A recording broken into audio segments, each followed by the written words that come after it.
Hey, welcome to the Simple Nutrition Podcast, a show that helps you learn practical and actual nutrition tips from an expert. I am your host, Leonila Campos, a registered dietitian with over 8 years of experience in the nutrition field. Hey, welcome back to another episode of the Simple Nutrition Insights Podcast. I am your host, Leonila Campos, registered dietitian. And in today's episode, I have a special guest with me, one of my dietetic interns, Andrea.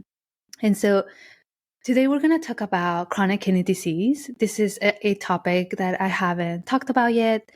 It's a super important topic because I've discussed about prediabetes and I talked about hypertension. So this is a great episode, right, to also talk about. And so welcome, Andrea, to the podcast, and thank you so much for joining me today. Thank you. So I usually like to start with, letting you to introduce yourself to the listeners and telling us, what your career is. Yeah, thank you, Leo. I'm so excited to be here to talk about kidney health. I finished my master's about a year ago, then went on to my dietetic internship. And as it's coming to a close, I'm kind of reflecting on all the experience I've had in the food service, as well as I worked in long-term care, and now I'm entering in private practice. And I found I have a big fascination with kidney health. I worked with a lot of patients in long-term care that have had chronic kidney disease as well as dialysis, and seen that us as dietitians, if we make early interventions and there can be certain dietary changes we can make large impacts within this growing population. Yeah, thank you so much for joining us, Ryan. And this is definitely going to be an interactive interview in a way, right? Interactive episode. Yeah. And so if the listeners have any questions after we're done with the episode, there is an area, at least in Apple Podcasts, that says send us a text. So you can send us a text if you have more specific questions about that. But yeah, so let's get started. I think the important thing, right, is to introduce essentially why we should care about our kidney health. Yeah, so with chronic kidney disease, it's a specific disease within many, many kidney diseases.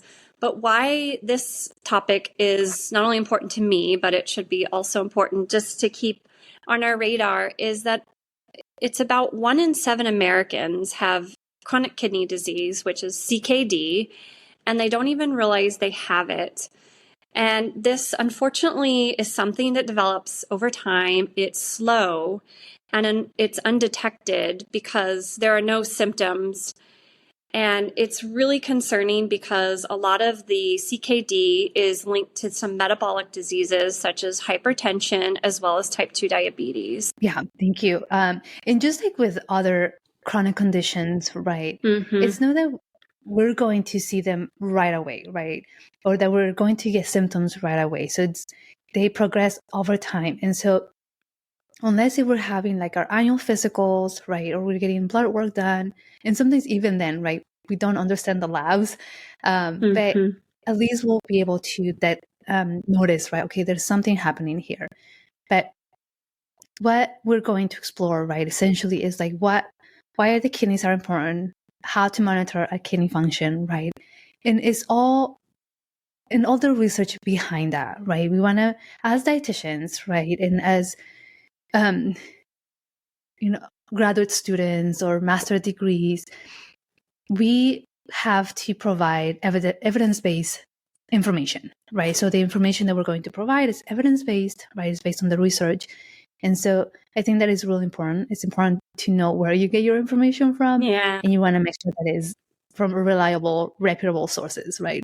Yeah, there's always so much changing out there. And of course, with all the social media, it's where do we find our information, what's correct? And nutrition's always changing. Right. You are absolutely right. And yeah, sometimes people that have no credentials, right, think like, oh, we know everything. Yeah. We know that that's incorrect. But anyway, so let's start with maybe explaining what our kidneys do, right? What is the role of our kidneys in our bodies? Yeah. So as maybe most of us know, if we think of our kidneys, we've always talked about it's a way that eliminates waste, right? When we drink a lot of water, our kidneys are working a little bit harder. We're filtering out our blood, and our body is taking back in what we need, and then what it doesn't need, it excretes out through our bladder. And there's much more to that within our kidneys. There's a lot more functions, such as it helps balance the electrolytes. So electrolytes are things that are really important for like muscle function, nerve signaling, heart health. And these are sodium, potassium, calcium, and phosphorus. So if, for an example, what our kidneys would be doing if, let's say, we have a hamburger or some French fries that have a lot of extra sodium, our kidneys would balance these electrolytes and help excrete out this excess sodium. So it's really important to have kind of that balance with electrolytes in the kidneys. And then another function, it's called acid-base balance. And so our bodies have a certain pH range that we need in order to function. And let's say we eat some type of meat protein. Meat protein tend to have a little bit more of an increase in the acid-base balance within our bodies. So our kidneys can kind of help regulate that back if we've kind of consumed something that's more alkaline, which tends to be the vegetables, or more in the higher acid. And then another one is helps maintain water balance. So I think we all know how the best way to tell how hydrated we are is looking at the color of our urine. So if our urine is dark yellow, our kidneys, right, are not filtering out as much water. That's more of the metabolic contents. And so it becomes darker. So it's a great indicator of hydration that your kidneys are doing to help, just having that balance. And then a few other things that kidneys do support bone health. They help with the vitamin D conversion, as well as a hormone that helps with the red blood cell production. So it's a very important organ. It's got all these things going on. So it's really good to know what's the health of our actual kidney. Right. Yeah. Our kidneys are essential, right? So they have so many jobs, right? So many functions that we depend on them significantly, right? Mm-hmm. It's one of our detoxifying organs, right? So sometimes when people say, "Oh, I want to be on a detox," okay, let's think about that, right? Because that can actually affect your kidneys even more.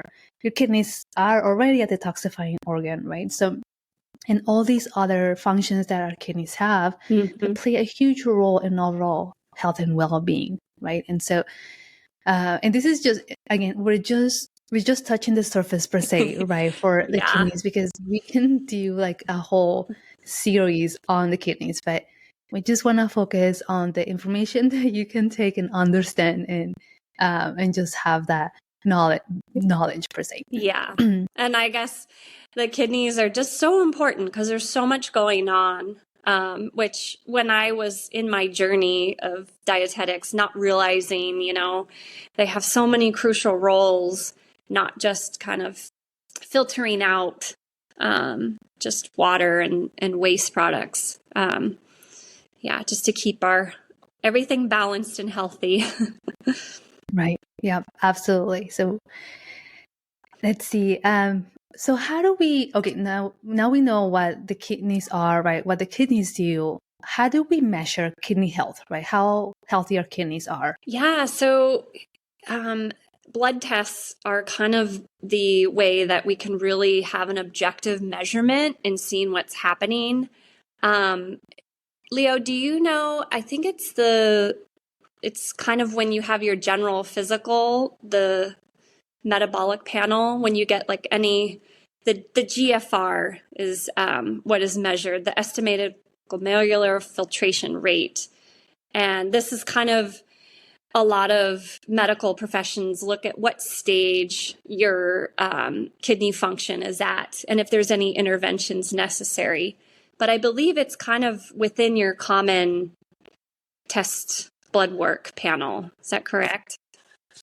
Yeah, I believe so. I think because it measures your electrolytes, but then it want to say that I don't know if it's in the in a specific lab test, but okay. For the most part, they are done when you have your like your annual physical, right? They're going to measure your kidney function. If you don't see it on your labs, right? Like Andrea said, the GFR, your BUN, right, or creatinine, then you can request that from your doctor. If you have, as Andrea mentioned, these chronic conditions, high blood pressure, and you want to have those done at least every 3 to 6 months, right? Because it's a good practice to have, unless obviously if your doctor recommends otherwise. But if your diabetes and your high blood pressure are not well controlled, those are the number one contributors to chronic kidney disease and kidney failure. So you want to make sure that you're on top of that, or at least checking it every 6 months and asking your doctor how your kidney function is.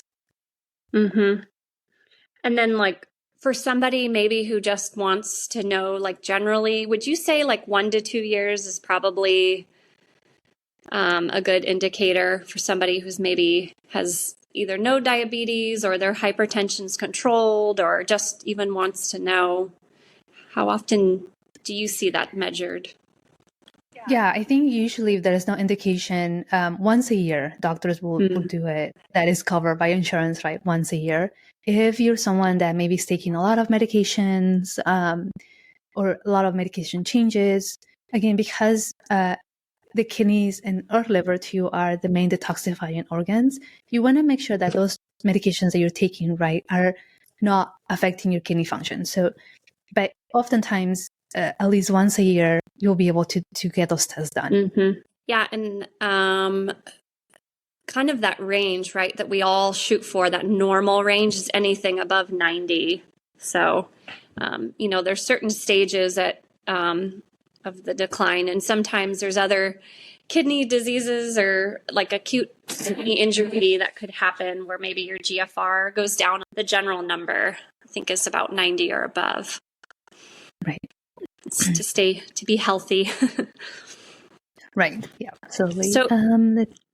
So yeah, I just wanted to talk about like why I care about it so much is because we just are increasing the rates of diabetes as well as hypertension, and that it just, these, as you had mentioned, have the two most impact on the kidney health. And these are the reasons why people sometimes progress into chronic kidney disease. And I guess hypertension to me is just one of those things that's so important to really understand about our health, because it has these impacts. And the consequences of this high blood pressure on these kidneys, just when you have this filtration happening and you have this increased pressure on this filtration system, it's going to eventually break, and then you'll start to see possibly proteins in the urine, as well as red blood cells.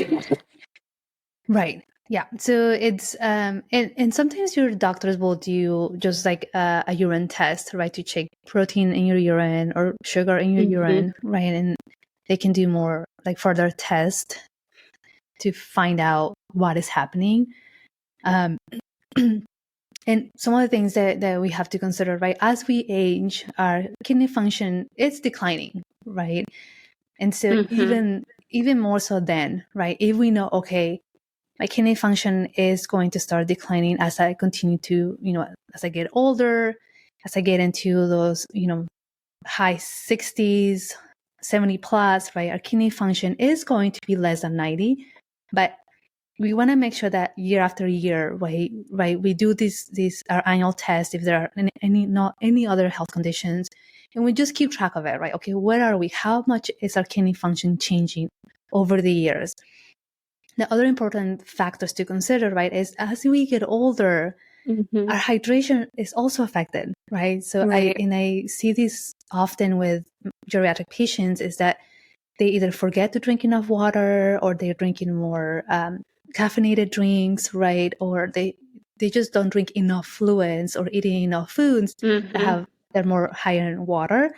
And so all those factors are already affecting our kidney function, which is already declining. So some things to keep in mind with either family members, right, or your elderly, is that knowing their kidney function and monitoring it, right, at least on a yearly basis, and just making sure that they're well hydrated. Now, this is really, I think, timely, because I see these even more during the winter time. It's cold. Nobody wants to drink water. It's, I just want to have like these warm drinks or have lots of coffee. Yeah. And then we forget about the fluids, right? But our kidneys still need to do their job. And so that can affect another thing that can affect their kidney function. So definitely some things to keep in mind there. Yeah, because as you age too, I think, the mental capacity to remember to drink, or the trigger that helps you feel thirsty, it becomes a little bit slower, and the cognition. So it's just always a constant balance, right? To stay hydrated. Right. Yeah, absolutely. So some things to keep in mind as well.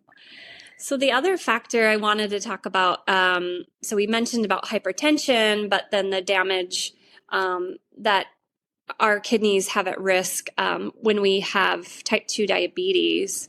And it's because, or I guess, as you had said, like uncontrolled blood sugar is maybe more of the way to put it, on having a possible risk for damaging those kidneys, because you've got a high amount of glucose circulating within your body.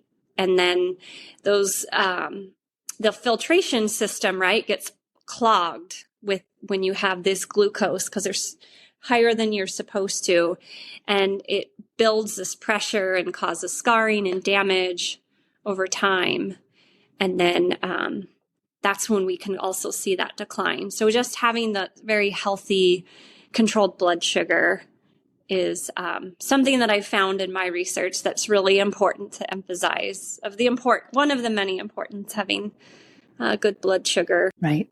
Yeah, absolutely. And this, and again, as you mentioned at the beginning, right, 1 in 7 Americans have CKD, right, chronic kidney disease, that we know of. Yeah. Right? Obviously, just like any of your other metabolic conditions, right, hypertension, prediabetes, diabetes, right, there are so many people out there that have no idea that they have these issues, right? It's not until we feel really sick, right? That's because our kidney function has been affected so significantly that now our bodies are giving us these symptoms, right? Right. That we're like, okay, I should have paid attention to, my health. But anyway, the important thing here, right, is again having that awareness, having that knowledge, but what are the things that you're going to do, right, with that knowledge, and what are the primitive measures that you can do, right, once you have this knowledge. Yeah, and that's where kind of the role of a lot of emerging evidence is they're talking about is, if you do have chronic kidney disease, of course you work with your dietitian, because there's a lot of factors at play if you're retaining electrolytes, if you're losing them. But one of the things people might have heard of is you have to lower your protein intake. And I think now that the research is showing that it's more of the quality of protein that we want to consume, because when we consume different kinds of proteins, our kidneys process that differently. And when we talk about different proteins, we have the plant-based as well as the animal-based. And the protein metabolism with the animal-based is going to put a little bit higher amount of stress on those kidneys. It is a higher acidic amount. And then they're finding that the protein in the plant-based is a little bit less stressful on the kidneys. Is that kind of what you're hearing too as well in the kidney world? Right. Yeah. There is definitely a lot more research, right, that's coming out in terms of the amount of protein that we should recommend and the types, right? So, animal-based versus plant-based, right? As you mentioned, there is a lot more waste, right, that is produced when we are consuming animal-based proteins. It does increase more of it puts a higher load, right, on our kidney function versus plant-based proteins, right? So the specific amount that is going to depend on, if you have your CKD, like what stage you are. We have 5 stages. We have stage 1 all the way to stage 5. Stage 5 is kidney failure. Usually at this stage, you need dialysis. With these new recommendations, right, it's really important, as you mentioned, for someone that has chronic kidney disease, even if it's stage 2, right, that you work with a registered dietitian to make sure that you're getting, obviously, the care that you need, right? You have by your side someone that is helping you, right, to make sure that we stay there, right? So if we have CKD stage 2, that we stay there, right? We not continue to progress or continue to develop more of these higher levels of CKD. Just because the lower that your kidney function is, right, the more restrictions that we're going to have. Because at this stage now, so let's take CKD stage 4. Now we might, and even before, right, but now at this stage, we might have more of these imbalances, right? Maybe we are retaining more of that potassium, more of that phosphorus. And so we have to be more restricted, right? We have to have more of that. We have more limitations, right? Versus like we're at stage 2, and we can probably still have more of these higher potassium, higher phosphorus, natural phosphorus foods, right? Or work on our protein sources. But yeah, as you get down to the higher stages, it's more of a restriction, right? Because now we really have to manage those electrolytes, right? We have to be careful of our hydration. If we're retaining fluids, right now we have to have fluid restrictions. So it gets restricted. The higher than the stage gets, the more restrictive it becomes, right? Nutrition wise. Yeah, and the when you have this kidney damage, it's definitely not fun because you always have to monitor, right, your sodium. And like you said, if you consume too much water, you might see the effects of fluid retention.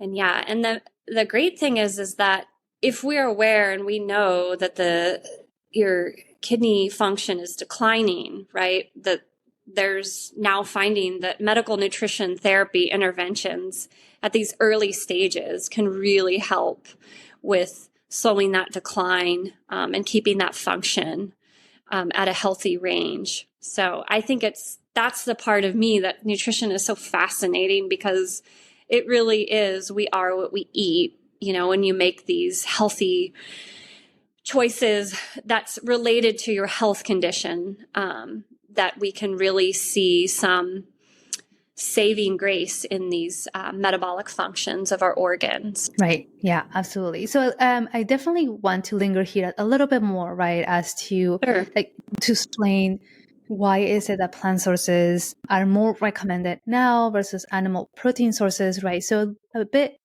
little bit more about that, so that if we have listeners that are like, okay, why?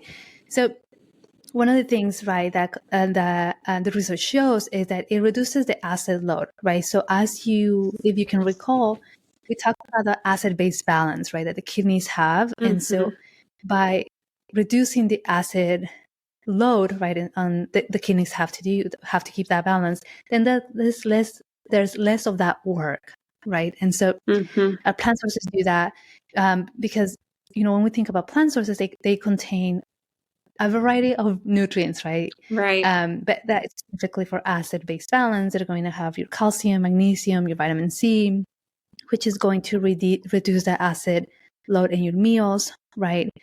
versus your animal proteins, which do have a higher amount of acid, right? Or the byproducts. There's a higher amount of acid in the blood. Again, which if we have these kidney issues and we already have that issue with acid-base balance, right? We want to be able to lower that amount as much as possible. When it comes to phosphorus, right? And it's something that, of course, we're not going to talk about it today, but we might do another episode, right? And just more of these minerals, right, that affect our kidneys, because it's another topic in itself, and it's also important. But when it comes to phosphorus, right, when we consume animal sources, right, animal proteins, our bodies are going to absorb about 70% of phosphorus coming from animal foods versus 40% from plant sources. So there is less phosphorus intake, right, or absorption. And so if we have issues with phosphorus management, the plant sources are going to provide less. The other factor too, right, is that it reduces our uremic toxic production. And so our plant sources may lower the production of uremic toxins, right? So it's just the toxins that are essentially our bodies produce, right? The kidneys have to take care of that. And again, find that balance. And so if the animal sources usually create more uremic toxins. So we want to be able to lower that too, right? Because that contributes to CKD as well. And then as we think about the other components that only plant sources provide, right, which are antioxidant, anti-inflammatory markers, which are going to help our whole body in itself. And so many reasons why it's important to add more plants in general, right? Maybe not only animal or plant sources, plant protein sources, but just plants in general. Right.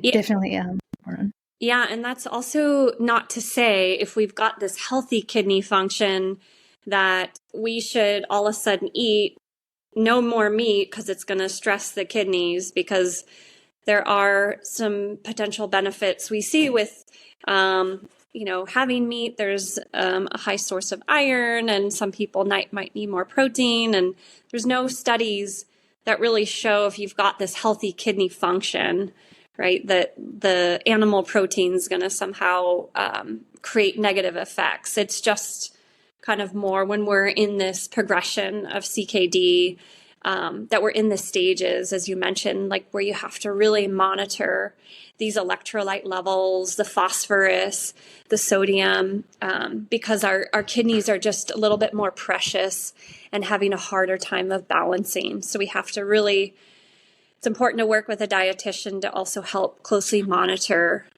your intake on all of these types of minerals. And also a good thing with plants I want to mention is has fiber, which I know you always talk to clients, fiber. So exactly. And yeah, absolutely. So I think it's important to, again, have that balance, right? We're not saying, okay, if your kidneys are great, forget about plant sources, forget about protein in the same way. It's important to still add plant sources because of these other components that plants provide, right? Not only protein, right? But not only fiber, but those are these other antioxidants, phytochemicals that our bodies need at a cellular level. So having that balance, right, is super important. Absolutely. Yeah, and I just wanted to mention, to get ready for this podcast, I did a research. I just kind of what's kind of the latest research findings. And they did a clinical trial with about 1,600 adults that had a GFR below 60. So they were progressing in the CKD, which was about stage 3A. And they had some participants consume mostly a plant-based diet, and they found that there was a 70% decreased risk of CKD development, that it didn't further progress. So lots of new things coming out there showing that plant can be a beneficial protein, which I thought was really cool, just to see something that just within the last 4 years, they're really seeing a lot of protective benefits to plant-based protein. Right. Yeah, absolutely. And I think it comes down to what we talked about, right? Mm-hmm. Why is it that plant sources are going to be beneficial? And it's totally understandable, right? Like for someone that has CKD, more of CKD stage 3, that stage, or even stage 2, it's totally understandable if we like, I don't know where to start. I don't even know what to eat. And I do hear this often. And sometimes there's not that support, right? That's coming essentially for these patients. Mm-hmm. So knowing that there are registered dietitians out there that will be able to provide you with those resources that you need. But the main thing, again, when it comes to prevention, we have to know, right? So if you now do your annual assessments and you're like, yeah, I just go and do blood work, and like, they tell me that I have high cholesterol or whatever. But now that you are listening to this podcast, right, you have to do your due diligence and you have to advocate for yourself and ask your doctor, tell me about my kidney function, right? Mm-hmm. And oftentimes it is done like annually. And so then you can ask, okay, what are my trends, right? Where was I 3 years ago or 2 years ago or a year ago, right? But you have to do that diligence for yourself, right? Don't expect that your doctor is going to, specifically, thank you, tell you what your kidney function is. If your kidney function is within, range where that is not alarming, nobody's going to tell you about it, right? But what if there's a downtrend, right? You have to worry about those things. So, but it is a responsibility, right, as patients to do that part, right? Let's ask these questions and let's make sure that we understand the numbers because they can prevent a lot of other issues. And I've had patients, right, that say, nobody told me that I had chronic kidney disease and now I'm CKD stage 4, right? You don't get to stage 4 just from 1 month to the next. Otherwise, that's acute kidney injury, right? If your kidney functions are, functioning properly. But that chronic, right, it happens over time. And so I'm sure there was some signs, right, at least on the labs that we can say, okay, our kidney function is declining over time. Let's do something about it. But we have to look at those labs, right? Do the blood work, look at the blood work. If you don't understand it, ask your doctor, right? Like, hey, I need to know why is it that my numbers are this way, or just any other question, right? We have to advocate more for ourselves in that sense. Yeah. And I love that there's so much new technology out there too. If you log on to, usually your doctor has like a portal and you can kind of even see a history.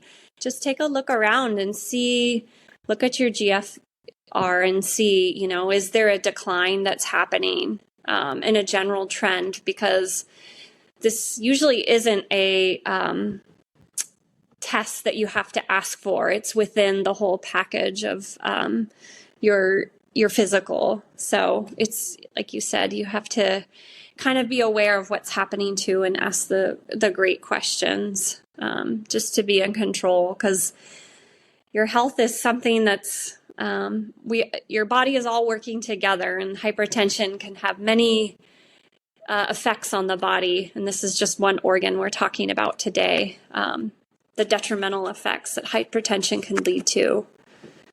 Right. Yeah, absolutely. And yeah, and I think just with that in mind, right, if you're having more of even if your diabetes or your blood pressure is under control, right, because of medication or nutrition changes, you still want to be diligent and ask, look at those numbers. What is my kidney function, right?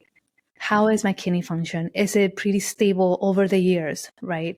Or yeah, I'm getting older, so I might see a little change there, but it's not something that, okay, every year is going down. Because then we have to look at those things, and then you have to talk to your doctor. Of course, your doctor, if there's any kidney related, right, they'll send you to see a nephrologist, which is a specialist of the kidneys, and then they can do more tests if they need to as well. Yeah, and then hopefully if you ever need a dietitian, there's the ones that can really help not hopefully, but let's hope disease doesn't progress. But that's one of the roles that we're here, is to kind of help with what you're eating specifically to help improve those levels. Yeah, exactly. Awesome. Let's see. Where are we here? We talked about that. Yeah, and I know on our notes here, right? We have other ways for plant-based proteins, right, to support. So can you maybe mention more about that? Plant-based proteins for other benefits. So other benefits of like plant-based proteins are, you're going to have a lot of fiber, right? And so if we sometimes have maybe uncontrolled blood sugar, that fiber intake is really going to help not only those cues of feeling full, slower in the digestion, but it's also going to help manage the insulin secretion with the blood glucose levels. And so also plant-based proteins, fiber is considered like a prebiotic. So we hear so much about probiotics, microbiota in our gut. And the fiber is what's considered prebiotic, which is what feeds those gut bacteria. So it's food for them to help flourish, which also, whole nother podcast can lead to the gut bacteria and the health of that, how it's linked to your immune system as well for overall health. Is a great tool on why we should be consuming more plant-based. Perfect. Yep. And another thing with plant-based, with hypertension, if we are considered salt sensitive, we have intake of salt that really affects our blood pressure. And usually, as long as we have to be careful if it's plant-based. Is it processed? Is it ultra-processed? Or is it we're consuming it from the whole plant source more in its natural form? You're going to have with that a lot of less sodium. And if you're salt sensitive, can lead to that hypertension. So these protective benefits that we can also have from these plant-based proteins are just overall beneficial to help with some of those metabolic disorders. And Perfect. Yeah, awesome. Thank you so much for sharing that information as well. Again, if right now, most of your nutrition or most of your meals is around just animal products, right? These are some of the little changes that we can do to add some more plant sources, right? Think of it and I say this often to my clients, right? Don't think of it as eliminating things, right? But think of it as addition, right? What else can I add to this meal to make it more nutrient dense, right? Okay, we're missing some color, right? Or we're missing some fiber. Let's add some more of that. So think of it that way, right? And that's a great way to make some healthy changes that don't feel like, oh my gosh, I'm eliminating things that I enjoy. Mm-hmm. Yeah, what's your, do you have a go-to plant-based protein that you like? Legumes, nuts, whole grains? Tofu. That's I know a lot of people are like, I don't like tofu. But you can use it in so many ways. You can add it obviously there's many textures. You can probably do an episode on just that, but there's different textures, right? You have silk and you have firm, extra firm, super firm. And so it really depends on how you want to use it. But yeah, I use tofu on a daily basis and I can add it to so many things. And so that's one of my high protein sources, plant-based. Yeah. There's so many, like you say, extra firm, and you can do different things. That's what Pinterest is for. That's right. Yeah. You can use it in lots of things and add it to your current meals, right? Like, oh, maybe I want to do a pasta with sauce, right? You can mix it in there too. And the family won't even know because it absorbs those flavors, right? So you'll be good. Awesome. So anything else that maybe we've missed on CKD, chronic kidney disease, right? Or any additional things that you want to add? Yeah, no, I think that covers it. I think just the main points are just to be aware of your kidney health, what other metabolic diseases do impact it, and sometimes looking at when we're further down the line to just be an advocate for yourself, to even ask for a dietitian to help with, better educate on what proteins do I need that might help with my kidney function, or if there's any kind of electrolyte imbalances or fluid restrictions I need to be mindful of. Yeah, but thank you for having me. This was really a fun project. Yeah, absolutely. Thank you for joining me in this episode. And we're going to add some you're gonna find information in the show notes too, right? And if there's any links that you want me to send you, let me know. If you go to your doctor and your doctor says, I don't know any dietitians, right? Your insurance can provide you with a list of dietitians that accept your insurance, right? And then you can call them and see if they do chronic kidney disease. Different dietitians specialize in different areas. But there's a lot of help out there. So don't feel like, okay, maybe my doctor didn't know about dietitians, right? Or there are dietitians out there to support me. Sometimes they don't know, but it doesn't mean that they're not out there or that we're not out there. So definitely reach out to your insurance carrier, right, and ask them for a list of dietitians that take your insurance, and then you can go down that line. You can also go to eatright.org. I'll put that link in the show notes, and you can find dietitians, which is the Dietetics Academy website, and you can find dietitians there as well.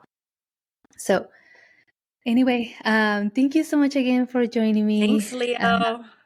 Absolutely. All right, my friends, remember to stay safe and stay healthy, and I will see you and talk to you in another episode. Bye-bye for now. Bye. This podcast, the links and resources provided are for the purpose to educate only and are not a replacement for medical advice or nutrition therapy. I suggest you seek out the help of a trained professional to help you with your specific situation and needs.